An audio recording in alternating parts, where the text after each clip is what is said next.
শুভ দুপুর বন্ধুরা। আজকে আমি কি রান্না করেছি আমি তোমাদের সাথে শেয়ার করছি সেটা। এই দেখো, গরম ভাত, এটা হচ্ছে আলু দিয়ে চিংড়ি মাছ, আর এটা হচ্ছে আলু দিয়ে মাছের ঝোল ঝোল মতো করেছি। হ্যাঁ, কারণ আমার মেয়ে যেহেতু চিংড়ি মাছটা খায় না সেহেতু। এই যে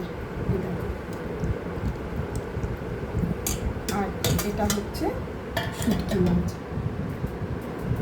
আমার মেয়ে খেতে খুব ভালোবাসে শুটকি মাছ। শুটকি আজকে শুধু বন্ধুরা আমি মাছেরই সব আইটেম করেছি। তোমাদের যদি ভালো লেগে থাকে অবশ্যই আমার সাথে থাকবে। আমি জানি তোমরা সবাই আমার সাথে আছো, অবশ্যই একটা সাবস্ক্রাইব করে দেবে। আমার দিদামা তো ভালো ভালো রান্না করেছে। যদি আপনাদের এই রান্নাগুলো ভালো লেগে থাকে তো একটা সাবস্ক্রাইব করে দেবেন, আর সবসময় আমার দিদামার সাথে থাকবেন।